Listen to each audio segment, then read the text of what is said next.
2023 record predictions are pouring in. The importance of landing one or both of the Ohio cornerback duo and a little Michigan basketball talk on this Locked On Wolverines.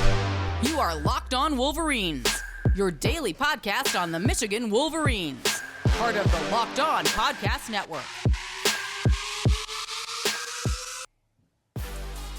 Happy Wednesday. We are back in doing it. Locked On Wolverines podcast, part of the Locked On Podcast Network, where it's your team every day. I am your man on the ground, Isaiah Hole, publisher of Wolverines Wire through USA Today Sports Media Group.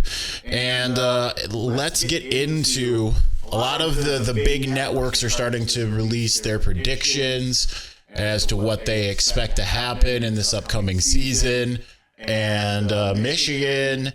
It's funny. It's getting some mixed bag type stuff going on here, right? Like no one expects Michigan to be bad. Everyone expects Michigan to be among the elite. But let's start with my old employer, 24/7 Sports, Brad Crawford, who I think does a great job on the desk, but I always have qualms with him, right? I almost always do. So here's what Brad Crawford had to predict.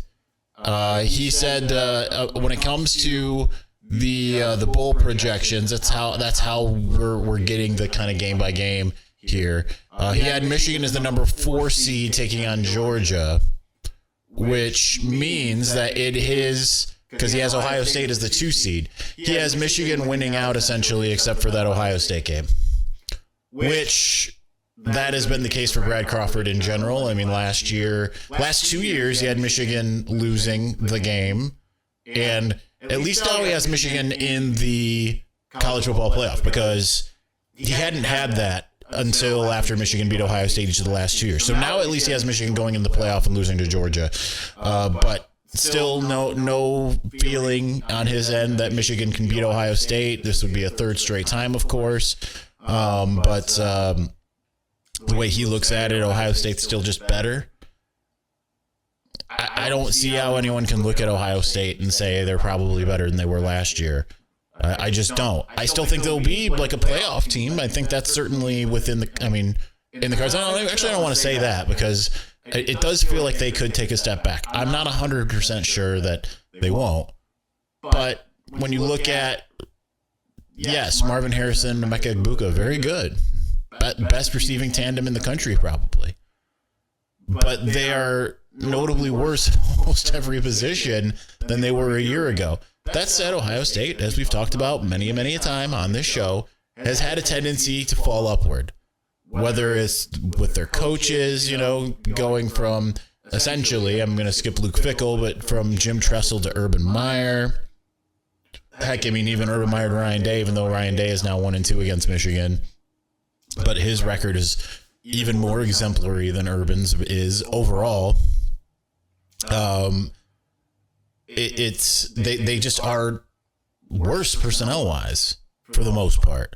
And yes, some of those players that they have will get better, and it's a scary proposition. But again, as Joel Klatt has said multiple times, like, Michigan's defense is built to stop Ohio State's offense. And it's pretty clear that Michigan's offense can do what it wants against Ohio State's defense. If Michigan's healthy, then, all bets are off. Some might say that about Ohio State not having Jackson Smith and Jigba last year. Michigan handled the trio of Chris Olave, Jackson Smith and Jigba, and Garrett Wilson just fine the year beforehand. And I think that would be, it's not that much different than what they're trotting out there at the moment. But worse the quarterback position, worse along the offensive line, same on the running back position, which hasn't done a heck of a lot against Michigan in the last 2 years. It was better last year than it was 2 years ago when Travion Henderson was healthy. Mayan Williams has since stepped up. Defensively, it's probably worse, theoretically, unless Jim Knowles has that magic. But Michigan should be better pretty much everywhere. That's the thing that's different. But nonetheless, I'm spending a lot of time just delving into the game here, whereas Brad Crawford, again, I have nothing but respect for him, but he just isn't giving Michigan that credence that they can be better than Ohio State overall. Nonetheless, I mean, he's still saying Michigan can lose to Ohio State and go to the playoff. I still am of the belief that should be an elimination game as the playoff currently stands at 4 teams. That's just me. I don't think you should get that second crack. But you know what? Ohio State got it last year, so I say, why not have it this year? So that's one prediction. This one I thought was more interesting. CBS Sports' Tom Fornelli, he's been running through the conferences, predicting wins and losses and such. He had Michigan State at 6-6, which kind of surprised me. But the over-under for Michigan, 10.5 wins, according to his site here. He has Michigan beating, and I'll run through, because he gives a game-by-game here. East Carolina, UNLV, Bowling Green, so we're through the non-conference. Indiana, Maryland, Rutgers, Nebraska, Minnesota. That's not all in order, because... Nebraska and Minnesota, Rutgers, Nebraska, Minnesota are the earlier part, but anyway. Michigan State, Purdue, Ohio State. So he has Michigan beating Ohio State. One team not on that list, he has the loss at Penn State, which I think is the most dangerous game. But again, Michigan's beaten Penn State 2 straight years, ran them off the field quite literally last year. Penn State was lucky to be in that game at any given point. Penn State could be better, but that's like a question, right? I don't think it's out of the question. It's just a question. Here's what Tom Fornelli had to say about it. Last season, I had both Michigan and Ohio State starting the year 11-0 before meeting in the final week of the regular season, and that's what happened. I don't have that happening this year. The non-conference shouldn't provide a challenge, so we probably won't get a clear reading of how good this team is until a road trip to Nebraska in late September, or we may have to wait until mid-November when the Wolverines go to State College. It's the only regular season game I have them losing. What's more interesting about what Fornelli predicted here is he has Michigan beating Ohio State. He has Ohio State beating Penn State. And Penn State beating Michigan. So if that's the case, what happens? The fun time of the Big Ten tiebreakers. So just real quick, going through them, because I think we can all use a refresher. I need it probably more than anybody. So first, the records of 3 or more tied teams will be compared based on winning percentage in games between the tied teams. In that case, they'd all have the same winning percentage. Then, and these are in order, right? You eliminate one, then you go to the next. The records of the teams will be compared based on the winning percentage within their division. That'd be the same. Records of the 3 teams would be compared against the next highest placed teams in their division in order of finish. So 4, 5, 6, and 7. Again, we'll see. So it gives the caveat when arriving at a group of tied teams while comparing records, use each team's record against the collective tied teams as a group rather than the record against individual teams. Then the record of the 3 or more teams will be compared based on winning percentage against all common conference opponents. Again, all pretty much the same. Records of the 3 or more teams would be compared based on the best cumulative conference winning percentage of non-divisional opponents. Be the same. Records of the 3 or more teams will be compared against the highest placed non-divisional teams in their division of order of finish. That's where Michigan could be a little bit in trouble, right? Because unless like Purdue ends up being really good, I believe Ohio State plays Wisconsin, and I'm not sure what Penn State's schedule is. The next one is the best team with overall winning percentage shall be the representative. And then lastly, the representative will be chosen by random draw. I hope we don't get to that. I hope we don't get to that. I don't want that. Hopefully Michigan finds a way to just win it out. But at least some are giving Michigan that ability to win it all. Or not win it all, but beat Ohio State. I think that I think it would be fine if Michigan beats Ohio State and doesn't win the Big Ten. If Penn State's the only loss, you still probably make it in the playoff. But I mean, I want to go back to Indy again, right? Who doesn't? It's a fun time, and I don't want Penn State to have those accolades. So I guess I do mind. Anyway, let's move on. Let's talk a little bit about Aaron Scott and Bryce West. I know we talked about them a little bit on Monday. I want to just kind of give more thoughts, delve a little bit more into it, just some of my feelings here and there. We'll get into that in just one moment. Before we do that, if you want to join the Comfort Kingdom, then I have got just the thing for you. Birddogs is revolutionizing comfort when it comes to your pants as well as your shorts.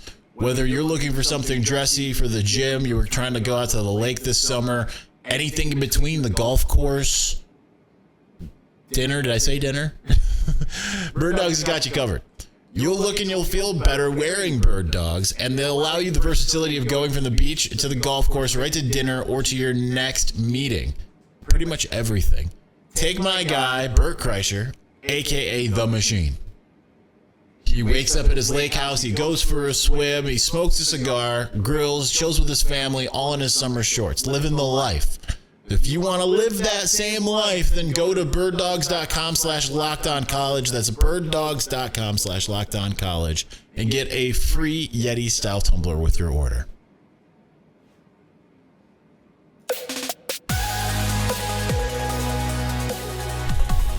All right, I probably could have ended with this segment. I don't know how long it's going to be. But certainly worth discussing. Michigan is still in the thick of it with Bryce West and with Aaron Scott. Don't know whether or not Bryce West made that that unofficial visit. He's made secret visits to Ann Arbor. Like that in and of itself tells you he is not he's been to campus like 10 times. He is not an Ohio State lock. Will he end up at Ohio State? If I was a betting man, I would probably bet on it. But I wouldn't bet the farm. I don't have a farm, but I wouldn't bet a farm if I had it. Because Michigan is being given some real consideration here.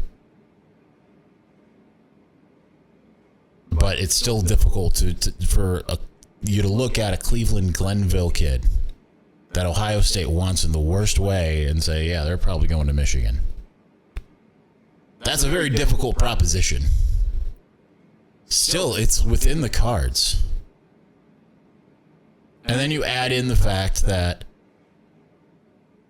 between him and Aaron Scott, Aaron Scott, who came and visited, part of an 18 visitor class, 13 of which at the time were commits, now 14.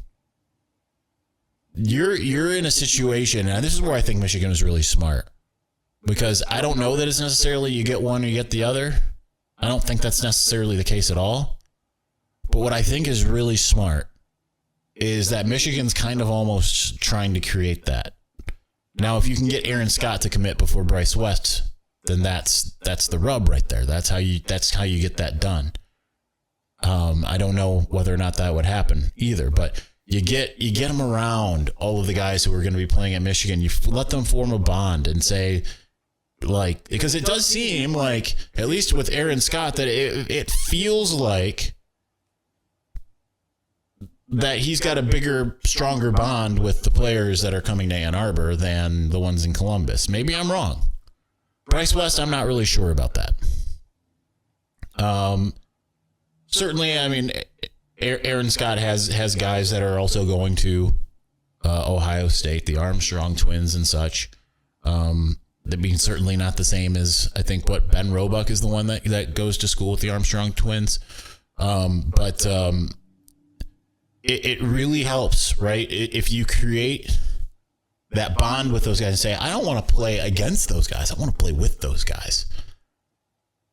And I think Michigan's secret weapon really is Steve Clinkscale. Ohio native that has shown a proclivity towards really being able to coach. And right now, all Michigan really has to keep doing is sitting these guys down and showing them clips of how Michigan's corners perform in the Michigan defense and how the Ohio State corners have performed in the Ohio State defense. And you can sit there and be like, look, there's so much that we can do for you.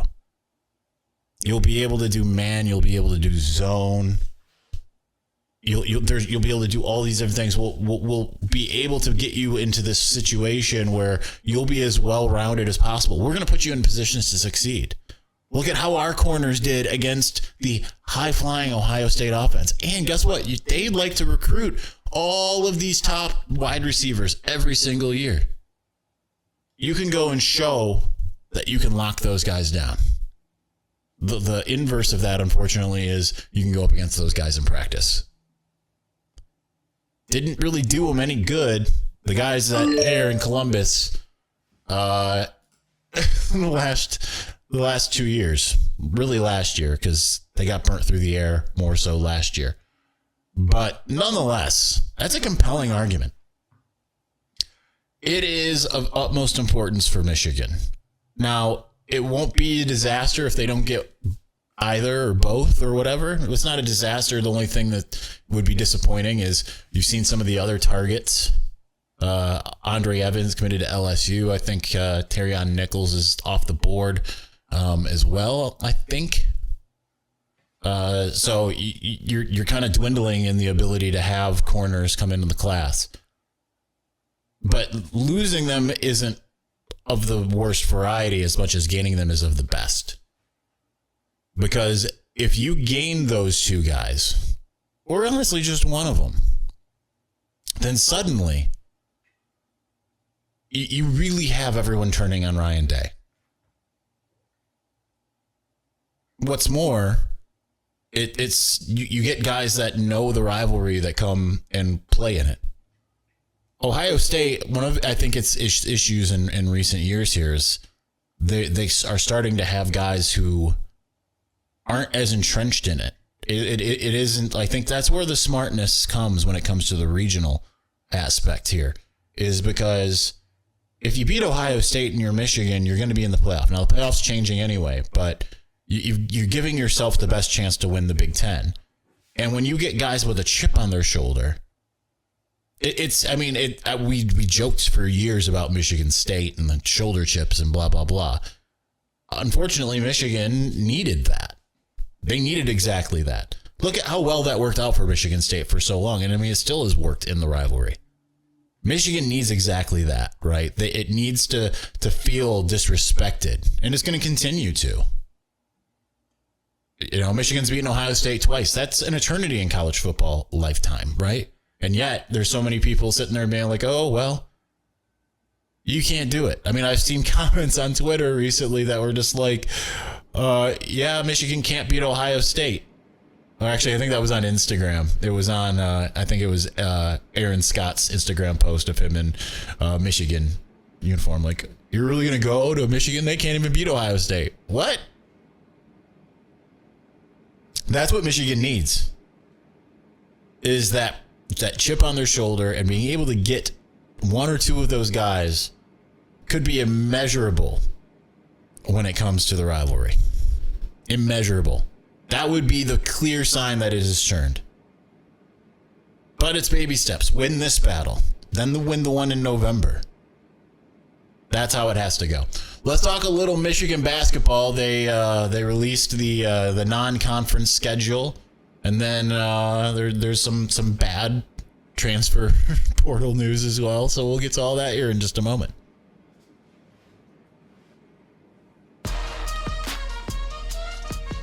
I will tell you what, for all of the positives that have come with Michigan football, it feels like, you know, Michigan basketball is dying so that Michigan football can thrive. Just can't have both great at the same exact time. Michigan basketball released their non-conference schedule for 2023-24. Let's go over it real quick. It's got some challenges, but it's exciting. I just wish that more of it was in Ann Arbor. That's the problem. All right, so they don't have the exhibition yet, but season opens November 7th, 2 days before my birthday, in Ann Arbor.